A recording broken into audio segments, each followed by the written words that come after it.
Angel Reese, going home to her alma mater, LSU, plays against the Brazilian national team in front of 6,373 people.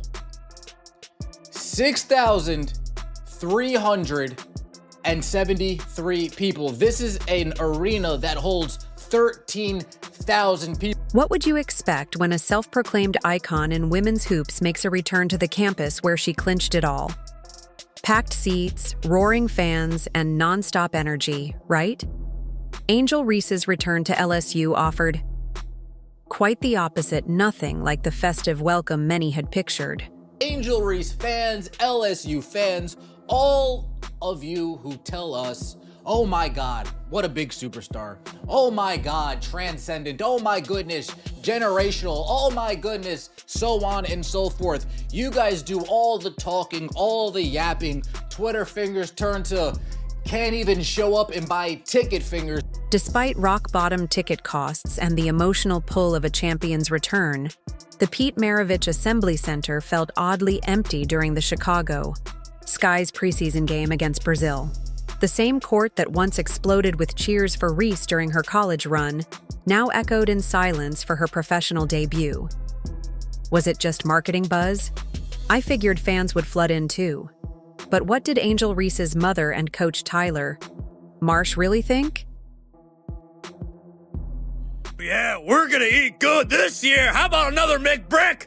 Bang! To your local McDonald's, you can order the Angel Reese special, you get the combo meal, you get the bang bang! Hey, get her a credit card, with the reward points, because she loves to travel! Bang! When a champion athlete heads back home, the usual scene includes packed stands, celebration, and high energy. But Angel Reese's return was far from that. Don't forget, she once boldly claimed, she and Caitlin Clark were the reason people watched women's basketball. That comment rippled across sports headlines. Reese cast herself as just as much of a ratings magnet, so her LSU homecoming carried major expectations, and the contrast between hype and turnout was striking. Angel Reese is now quoted as saying, I'll look back in 20 years and be like, yeah, the reason why we're watching women's basketball is not just because of one person. She refuses to say Caitlin Clark's name. It's because of me too, and I want you to realize. The Chicago Sky staged a preseason game against Brazil at LSU, Angel Reese's former home turf. On paper, it sounded like the ideal return a title-winning star playing where it all began. It had the makings of a fan-packed celebration, but what actually unfolded couldn't have been more unexpected or underwhelming.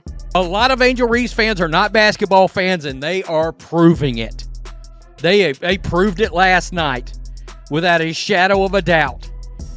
That was one of the most embarrassing things I've ever seen. Space for over 13,000 spectators. The Pete Maravich Assembly Center used to buzz with purple and gold crowds during Reese's college prime. Yet for her professional return, only about 6,000 fans were present. That's less than half full, leaving huge patches of open seats a sharp contrast from her past sellout college games. They did not even halfway fill that place up last night. So the narrative about people are watching for Me Too, people are showing up for Me Too, that narrative is,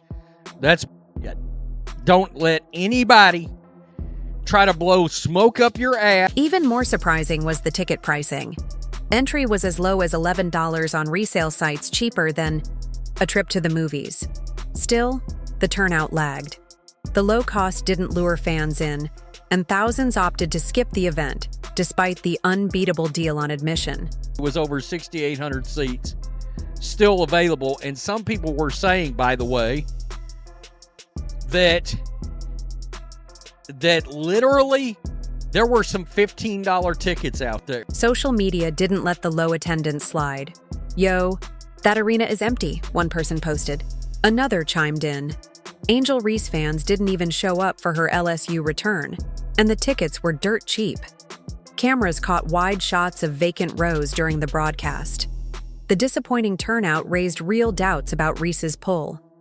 Despite big-name endorsements and her self-promotion as a basketball headliner, She couldn't pack the house, not even at a discount. The difference between her public image and actual draw was hard to miss. All those empty seats clashed directly with her past claim that she's a key reason people watch women's basketball. If that were true, wouldn't her much-hyped return to Baton Rouge have packed the arena? I'm going to point this out because Angel decided to come out and she said, I'm going to play the victim. Or, well, the victim, yeah, and the villain. People are watching for me too. No, they're not. No, they're not. Unsurprisingly, word about the sparse crowd spread fast on social media. But the response didn't come from Angel herself, it came from her mother, who added fuel to the fire with a tweet that stirred even more backlash. As images of empty seats started trending, Angel Reese's mom jumped into the online chatter without holding back. Instead of calming things down, her post intensified the debate. While fans highlighted the lack of turnout, her mom entered the Twitter fray with a defensive message that missed the mark. Rather than directly acknowledging the empty arena, she deflected the issue, shifting focus in a way that didn't do her daughter any favors. Angel Reese's mother has gone on the offensive and called out Caitlin Clark fans for pointing out attendance. And I just don't see the point in this. I don't see the point in this. Her tweet read, "That certain fan base looking in the stands celebrating attendance while others are looking up in the rafters celebrating championship banners. We ain't the same. Different year, same haters. Have a great day." It was obvious who she was referring to: Caitlin Clark's supporters. The message came across as defensive and dismissive. Instead of addressing why a hometown favorite couldn't draw a bigger crowd, she tried to compare attendance figures with title wins as if they were equal.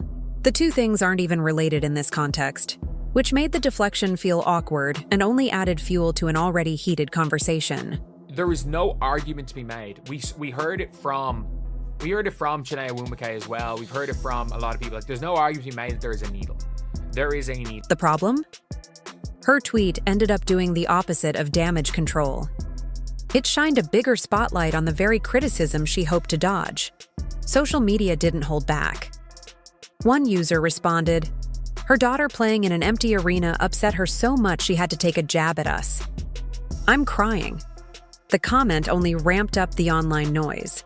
You have literally got a parent of a player in the WNBA flexing winning a college ring, while instead of, because people are calling out attendance. These people are calling out attendance, and the only reason people are calling out attendance is because Angel said the whole "people watching for me too." Some users pointed to a tough truth. Why weren't they celebrating the packed crowds LSU had during Reese's college days instead? That question cut deep. Back then, the arena was often filled to capacity. Now, for her return as a professional, it wasn't even close. So, what changed? That glaring difference wasn't lost on fans, and it raised real questions about her current star power. People have not shown up to watch her play basketball, and that is a fact. Like, people do not really show up to watch Angel Reese play basketball. And I do think that there's not that there's a reason for it, but I do think that can be, that's something that you can mention when the "people are watching for me too" statement has come out of her mouth. The defensive response from Angel and her mom had the opposite effect.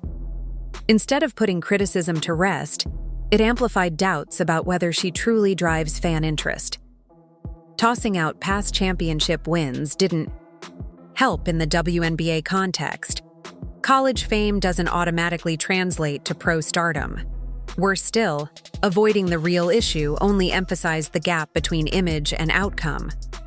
When attendance drops and the reply is to reference old trophies, it doesn't move the conversation forward. It ends it badly. That tweet highlighted a bigger issue. For all the talk about her influence on the women's game, the turnout just didn't match.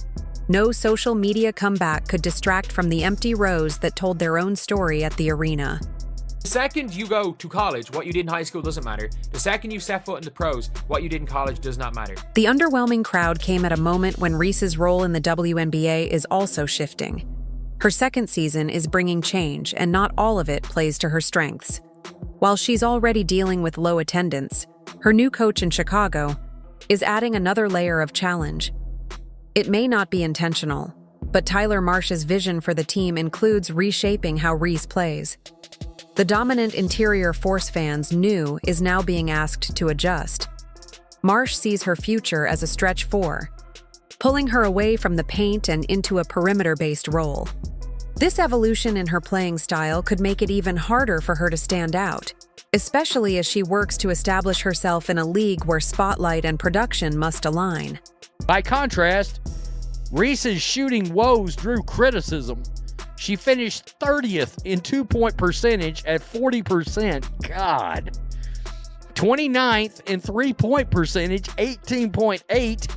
And her effective field goal percentage was a league low 39.5%. That's crazy as hell. And I don't want to hear nothing about a big. We're going to take a look at something. Even from the free throw line, often a reliable scoring source for bigs, she landed 27th. Considering most of Reese's shots come from close to the rim. This isn't just a tweak, it's a full redefinition of her game. Throughout college and during her WNBA rookie season, Reese built a reputation as a relentless rebounder with nonstop hustle. Her bruising style near the basket made her stand out. She'd often miss a shot, grab the rebound, and go back up again, earning laughs and cheers every time. But with this new role, that physical post presence may no longer be a consistent part of how she plays. Setting the line at 3.5 hop skippity doo 3000s this year, okay? Chicken fingers? Butterfingers? Butter pecan? Burn! Na boo boo, you can't get me. Look at me now, I'm soaring through the air like a flying giraffe. Burn! Sometimes I think she closes her eyes and says, F it, the rim's up there somewhere. Bang! Let's throw it back to the greatest layup ever known to mankind, the scoopity poop layup. How about it? Bang! Professional athlete, by the way. She's got more podcast episodes, 30, than double-doubles, 26. Can't make it up. Bang! That signature style might soon be gone. Coach Tyler Marsh is now encouraging Reese to work on mid-range jumpers and make more movements off the ball. The concern, though, lies in her efficiency. Last year, she posted a troubling 39.1% shooting percentage from within 5 feet, ranking dead last among regular WNBA contributors. If she struggled so much near the hoop, what can be expected from her accuracy farther out? It's just a fact. She is, it's more than a fact. She is not good at layups. But I was looking at her stats. I jotted some down right here, and she shoots an abysmal 39% from the field. She shot below 50% on shots less than 5 feet away, which is bad. And even worse than that is that shots from 5 to 9 feet, 13%. This transition also happens as Camila Cardoso begins to play a larger part in the Sky's offensive game plan. The team appears to be opening up the interior for Cardoso, whose finishing ability near the rim is more dependable. The shift is obvious. They're leaning on Cardoso for scoring in the paint, not Reese. That leaves Reese operating away from her comfort zone. When she's positioned outside, her strength in crashing the boards vanishes, along with the consistent double-doubles that once defined her role. This tells you, look at effective bigs in the league. Jonquel Jones, one of my favorite players, actually. Brittany Griner, 1 and 2. All right, that's what it's supposed to look like for somebody that's 6'3" and above. Asia Wilson, way up there. Then Mitchell, then Clark. Look, if you want to compare Angel to somebody like Aaliyah Boston, look at that. She's right here, 53.7% from 2-point percentage. She was ranked 13th in the league. Angel was ranked 30th. Reese seems committed to evolving, saying, "What's the point of working on it if I'm not going to shoot it?" Still, confidence won't fix a slow release or clunky shooting mechanics. The timing of her transformation couldn't be more symbolic. While doubts build around her marketability, her on-court role is shifting in a way that may dilute what made her stand out. Meanwhile, another rookie is navigating a much different path. Caitlin Clark isn't just attracting fans, she's forcing organizations to upgrade to bigger arenas. While Reese's return drew sparse crowds, Clark's preseason debut with Indiana sold out in a matter of minutes. That's not hyperbole, literally minutes. The contrast is clear. One came back to half-filled stands with cheap tickets. The other needed more seats just to meet demand. Good luck finding affordable tickets for the Indiana Fever preseason game against Brazil at Carver Hawkeye Arena. Seats at the arena for the May 4th matchup between the Indiana Fever and Brazil were first offered to season ticket holders and a few top donors. Didn't take long for them to be gone. 147 words, and Clark's impact isn't limited to one game. Every matchup she's involved in sells out fast. Her average ticket price? Over $400 higher than any other active athlete across U.S. pro sports, men's or women's. And this is still preseason. Fans aren't just watching, they're shelling out serious money. Broadcast networks have taken notice. Clark's WNBA debut pulled in 2.25 million viewers, breaking long-standing ratings records. She's a social media powerhouse too. Clips of her creative passes and deep threes regularly draw millions of views in no time. Caitlin Clark, in that, has become arguably the most influential basketball player in the world, both on the men's and the women's side. Her influence is so strong that WNBA teams are adjusting venues just to handle the surge of Clark fans. Franchises that usually host games in 10,000-seat arenas are now booking NBA-level venues that fit nearly twice as many. Clark will play most of her road games in those massive settings, with 41 of her 44 appearances getting national broadcast coverage. Her merchandise tells the same story. Before logging a single minute of regular season action, Clark's Indiana Fever jersey broke rookie sales records, outselling every other player's jersey league-wide. Saw this thread on Twitter. I was shocked by it. I was pleasantly shocked and surprised. I thought it was so cool and so savage. What makes Clark's popularity even more remarkable is how naturally she manages it. She doesn't need to loudly declare her influence, and her sellouts and broadcast numbers do the talking. She stays focused on playing, and that alone draws everyone in. Media outlets that once overlooked women's basketball now center her in nearly every story. They can't share highlights without mentioning her name because they know she drives clicks and engagement more than anyone else. Here we have today, basically clapping back at all of that and proving that they know that they are the moment, they are the Showtime team, they are the biggest team currently in the WNBA. This kind of stuff is not only good for the Indiana Fever, it's good for the entire WNBA. Clark's ability to consistently fill arenas across the country leaves little room for debate. She's the biggest box office draw in women's basketball right now. She's not just attracting attention, she's changing the financial dynamics of the WNBA. As both Reese and Clark continue their careers, the disconnect between what's claimed and what's seen becomes increasingly obvious. One boasts of being the main attraction, but can't pack her college gym. The other sells out arenas nationwide without ever boasting about it. The figures speak volumes. Angel Reese's assertion that fans tune in because of her didn't hold up when the moment came. Her LSU return couldn't even draw half-capacity crowds, even at $11 a ticket. In contrast, Clark's fan base is overwhelming arenas at every stop. And as the Sky experiment with Reese's position, her reliable double-doubles could become rare. With the league's lowest shooting percentage inside 5 feet last season, her future as a perimeter threat is shaky. Now, the spotlight may not be hers to claim, it appears the fans have already chosen. If you're Team Clark, comment, CC is the GOAT below. Don't forget to like, subscribe, and hit that bell to stay in the loop. Tap the next video on screen, we'll catch you there.